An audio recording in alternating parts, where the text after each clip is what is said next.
그 사람 나를 싫어하는 거 알아. 근데 웃으며 인사해야 할까? 상처를 줬던 사람에게 다시 친절하게 대하는 건 나만 바보 되는 거 아닐까? 우리 모두 한 번쯤 이런 딜레마에 빠집니다. 나를 싫어하는 사람에게 친절을 베풀어야 하는가? 그건 성숙함일까? 아니면 자기 보호를 포기한 어리석음일까? 고개를 끄덕이며 듣고 있던 어떤 이는 이렇게 말할지도 모릅니다. 나는 그런 사람에게 무관심으로 대응해. 하지만 진짜로 품격 있는 태도는 무관심일까요? 혹은 무례함에 복수하는 것일까요? 아니면 그럼에도 불구하고 품위를 지키는 일일까요? 고대 철학자 아리스토텔레스를 통해 왜 우리는 때로 나를 싫어하는 사람에게도 친절해야 하는가를 깊이 탐구해 봅니다.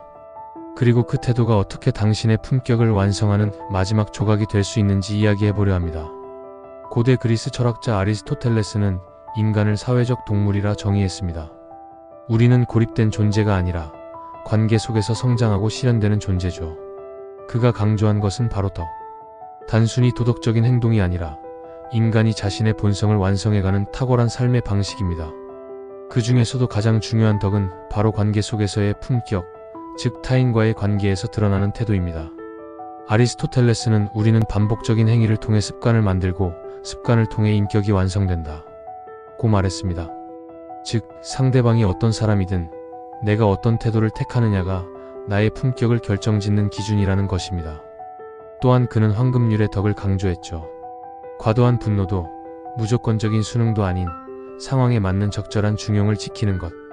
이 중용이 바로 진짜 품격의 기준이라는 것입니다. 심리학에서도 비슷한 통찰이 있습니다.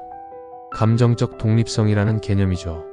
상대방이 나를 좋아하든 싫어하든 나의 태도가 그에 휘둘리지 않는 상태.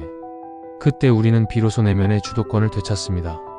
즉, 나를 싫어하는 사람에게 친절하다는 건 그 사람이 옳다고 인정하는 것이 아니라 나는 나의 품격을 선택하겠다는 선언인 것입니다. 예를 들어 이런 상황을 생각해 봅시다. 회사에서 당신을 공개적으로 무시하거나 비꼰 동료가 있습니다. 다음 날 그 사람과 복도에서 마주쳤을 때 당신은 어떻게 하시겠습니까? 못 본 척 지나간다. 똑같이 냉소적인 표정을 짓는다. 평온하게 안녕하세요 하고 지나간다. 많은 사람은 1번이나 2번을 선택합니다. 왜냐하면 그게 나를 지키는 것처럼 느껴지기 때문이죠. 하지만 놀랍게도 3번을 택한 사람에게서 우리는 어떤 고요한 힘을 느낍니다. 그 사람은 좋아서 인사한 것이 아니라 자신의 품격을 타인의 감정에 내어주지 않기로 스스로 결정한 것입니다. 학교에서도, 가정 안에서도, SNS상에서도 우리는 나를 싫어하는 사람과 마주합니다. 그때마다 우리는 작게 무너지고 작게 복수하고 작게 움츠러듭니다. 하지만 그 모든 순간 우리는 스스로를 완성해갈 기회를 놓치고 있는 것일지도 모릅니다. 그렇다면 실제로 우리는 어떻게 품위 있는 태도를 선택할 수 있을까요? 아리스토텔레스가 말한 덕의 습관화, 심리학의 감정적 독립성 개념을 바탕으로 구체적인 실천 방법을 제안합니다. 1. 나의 기준을 세운다. 저 사람에게 어떻게 보일까? 가 아니라 나는 어떤 사람이 되고 싶은가? 의 기준을 둡니다. 매일 아침 나의 가치 기준 한 문장을 써보세요. 나는 나의 품격을 누가 흔들지 못하게 한다. 2. 마음속 자동 반응을 인식한다. 감정이 올라오는 순간 자동적으로 반응하지 않고 5초 멈춤을 연습하세요. 그 5초의 침묵이 나를 덜 후회하게 만듭니다. 마음속으로 나는 반응을 선택할 수 있다라고 되뇌어 보세요. 3. 작은 친절의 연습부터 시작한다. 완벽하게 친절할 필요는 없습니다. 그냥 눈을 마주치고 안녕하세요 라고 말해보세요. 그 한마디가 당신 안의 평온함을 깨우는 씨앗이 됩니다. 4. 기록한다. 하루가 끝나고 오늘 나를 흔든 사람에게 내가 어떻게 반응했는가를 기록해보세요. 그 기록은 곧 당신의 내면 성장 일기가 될 겁니다. 우리는 모두 상처를 받습니다. 그 상처 앞에서 반응은 본능이고 품격은 선택입니다. 나를 싫어하는 사람에게 친절한 사람이란 모든 걸 참는 사람이 아닙니다. 그럼에도 불구하고 자신의 기준을 지키는 사람입니다. 아리스토텔레스는 말했습니다. 덕이란 올바른 행동을 올바른 이유로, 올바른 방식으로 하는 것이다. 이 말은 오늘날 이렇게 바꿔 말할 수 있습니다. 누가 나를 싫어하든 나는 내 방식을 선택하겠다. 당신의 친절은 그 사람을 위한 게 아닙니다. 당신 자신을 위한 당신 품격의 선언입니다. 우리는 너무 자주 내면의 주도권을 타인에게 넘겨주곤 합니다. 제가 나한테 왜 저럴까? 또 무시당했네. 그 순간 우리의 감정은 그 사람의 말과 행동에 종속되고 맙니다. 그리고 그 감정의 무게는 결국 우리 자신을 짓누르죠.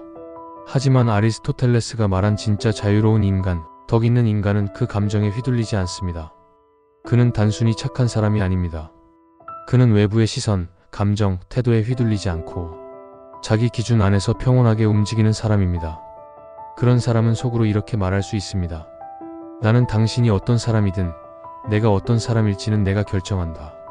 이 말은 곧 나는 내가 누구인지 잊지 않겠다는 선언이기도 합니다. 그 친절은 타인을 위한 호의가 아니라 나를 위한 존엄입니다. 당신이 친절을 선택한다고 해서 그 사람이 변하지는 않을 겁니다. 하지만 당신은 변할 수 있습니다. 친절은 약함의 표현이 아닙니다. 오히려 내면이 단단한 자만이 선택할 수 있는 가장 강한 방식입니다. 누군가를 향한 미움이나 폭수심은 결국 당신 안에 더 오랫동안 남아 당신을 갉아먹습니다. 반면 친절은 그 마음을 해방시키는 열쇠입니다. 이 영상을 보는 당신도 누군가의 냉소, 무례, 거절 앞에서 한 번쯤 내가 왜 이런 사람에게 친절해야 하지? 하고 속에서 분노가 끌어올랐던 적이 있지 않나요? 하지만 그 순간 한 가지를 기억해 보세요. 그 사람은 그냥 스쳐 지나가는 변수일 뿐입니다. 당신의 삶을 결정짓는 본질은 아닙니다. 우리는 종종 상대방이 나를 어떻게 생각할까를 고민하지만 정작 더 중요한 건 내가 나를 어떤 사람으로 만들고 있는가입니다. 진정한 친절은 단지 좋은 사람이 되기 위한 표면적인 태도가 아닙니다. 그것은 자신이 누구인지에 대한 자각과 통제에서 비롯된 선택입니다. 아리스토텔레스는 말했습니다.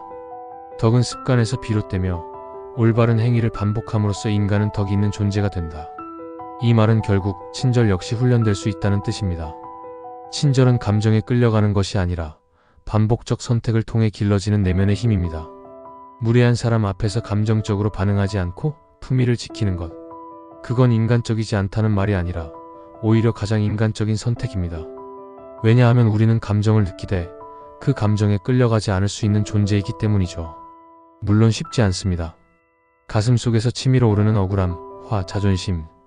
그것을 억누른다는 것은 강한 절제력과 자기인식이 필요합니다. 하지만 그 순간 당신은 단순한 반사작용을 멈추고 진정한 주체가 되는 겁니다. 그리고 그 순간이야말로 아리스토텔레스가 말한 훌륭한 인간으로 향하는 진짜 출발점입니다.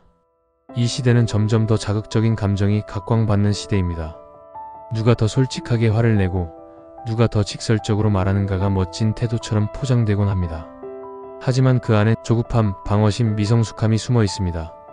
진짜 성숙함은 나를 싫어하는 사람 앞에서 내가 어떤 사람인지 당신에게 보여주겠다는 결기로 태도 하나하나를 선택하는 것입니다. 침묵은 비굴이 아닙니다. 미소는 굴욕이 아닙니다. 그건 내가 나 자신을 얼마나 존중하고 있는지를 보여주는 방식입니다.